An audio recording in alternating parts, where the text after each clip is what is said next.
बच्चों पुष्ट संख्या 55 दिए नम्मा। कामराज पाठ का नाम कामराज। कामराज का जन्म 15 जुलाई 1903 में तमिलनाडु के विरुद्धनगर शहर में हुआ।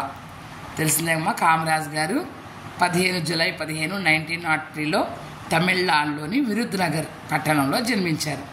जब वे 6 साल के लड़के थे तब उनके पिता की मृत्यु हो गई। ఆయన 6 సంవత్సరాల వయసు అప్పుడే పాపం వాళ్ళ నాన్నగారు చనిపోయారు। तो बालक कामराज को स्कूल की शिक्षा छोड़कर घर संभालना पड़ा। तो बालक कामराज को क्या हो गया, स्कूल की शिक्षा छोड़ना पड़ा। పాపం బాలక్ కామరాజ్కి స్కూల్ విద్య వదిలిపెట్టేసి घर संभालना पड़ा, ఇల్లే చూసుకోవాల్సి వచ్చిందనమాట। उन्हें अपने मामा की दुकान पर सेल्समैन का काम करना पड़ा। వాళ్ళ మామయ్య షాప్లో సేల్స్మ్యాన్గా చేరాల్సి వచ్చింది। उस समय आज़ादी का देशव्यापी आंदोलन जोर पर था। ఆ టైంలో స్వాతంత్ర ఉద్యమం చాలా ఊపందుకుని ఉంది। तो कामराज अपना कामकाज छोड़कर देशव्यापी आंदोलन में शामिल हुए। కామరాజ్ గారి తన పనులన్నీ వదిలేసుకొని దేశవ్యాప్తంగా జరిగే ఆ ఉద్యమంలో పాల్గొన్నారు। कामराज ने देश की सेवा करने के लिए अपना सांसारिक जीवन त्याग कर दिया।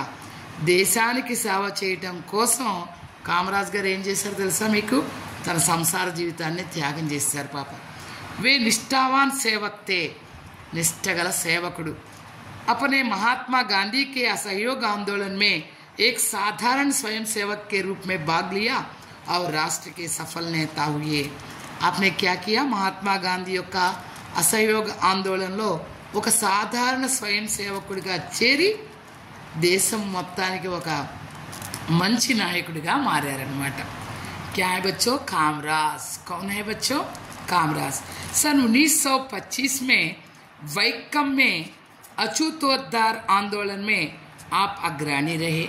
1925లో జరిగిన వైక్కంలో జరిగిన అఛూతోద్ధార్ అంటే అంటరానితనం బాగా వ్యాపించి ఉండేదన్నమాట। ఆ అంటరానితనాన్ని నిర్మూలించడం కోసం చేసినటువంటి ఒక ఉద్యమంలో ఆయన ముందున్నారన్నమాట। इसके बाद गांधी जी के नमक सत्याग्रह में भाग लेकर కారావాస్ కా దండ్ భోగా। దాని తర్వాత గాంధీ గారు చేపట్టిన ఉప్పు సత్యాగ్రహంలో పార్టిసిపేట్ చేసి జైలుకి కూడా వెళ్ళారనమాట। सन 1935 में आप कांग्रेस के सचिव पद के लिए मनोनीत हुए। 1935లో ఆయన కాంగ్రెస్ సెక్రటరీ పదవికి ఎన్నుకోబడ్డారనమాట। मद्रास विधानसभा चुनाव में आप विरुद्धनगर क्षेत्र से चुने गए। మద్రాస్ విధానసభ ఎన్నికల్లో ఆయన విరుద్ధనగర్ క్షేత్రం నుంచి ఎన్నుకోబడ్డారనమాట। सन 1940 में आप तमिलनाडु कांग्रेस के अध्यक्ष बने। తమిళనాడు కాంగ్రెస్కి అధ్యక్షులుగా ఉన్నారమ్మా ఇప్పుడు 1940లో। सन 1954 में కామరాజ్ ముఖ్యమంత్రి బనే। 54 में 1954లో ఆయన కామరాజ్ గారు ముఖ్యమంత్రిగా కూడా అయ్యారు। ఆ ముఖ్యమంత్రికి పద్ పర్ దీర్ఘకాల్ రహే, అంతేకాదు చాలా రోజులు ముఖ్యమంత్రి పదవిలోనే ఉన్నారు। अपने सेवाकाल में कामराज ने तमिलनाडु की उन्नति के लिए अनेक योजनाएं बनाई। తన సేవ టైంలో తమిళనాడు అభివృద్ధి కోసం ఎన్నో ప్లాన్లు వేశారు। आपने गांवों के लिए बिजली की सुविधा कराई, గ్రామాలకైతే విద్యుత్ సౌకర్యం కల్పించారు। कई नए नए कुटीर उद्योगों तथा बड़े कल कारखानों की स्थापना कराई।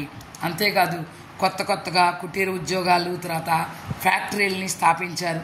తమిళనాడు भर में खेती-बाड़ी की वृद्धि के लिए कई बांध बनवाए। అంతేకాదు తమిళనాడు అభివృద్ధి చెందడం కోసం వ్యవసాయ అభివృద్ధి కోసం ఎన్నో ఆనకట్టలు కట్టించారు। और हाई स्कूल तक निःशुल्क शिक्षा देने की व्यवस्था की। అంతేకాదు హై స్కూల్ వరకు కూడా ఫ్రీ ఎడ్యుకేషన్ అమలు చేశారు। बाद में आप कांग्रेस महासभा के अध्यक्ष भी रहे। దాని తర్వాత కాంగ్రెస్ మహాసభకి అధ్యక్షులుగా కూడా ఉన్నారు। कामराज भारत के 80% ग्रामीण जनता का प्रतिनिधित्व करते थे। కామరాజ్ గారు భారతదేశంలో ఉన్న 80% గ్రామీణ ప్రజలకి లీడర్గా ఉన్నారు, ప్రాతినిధ్యాన్ని వహించారు। आपका जीवन नई पीढ़ी के लिए आदर्श है। రాబోయే తరానికి కొత్త తరానికి ఆయన జీవితం చక్కటి ఆదర్శం। अच्छा बच्चों, धन्यवाद।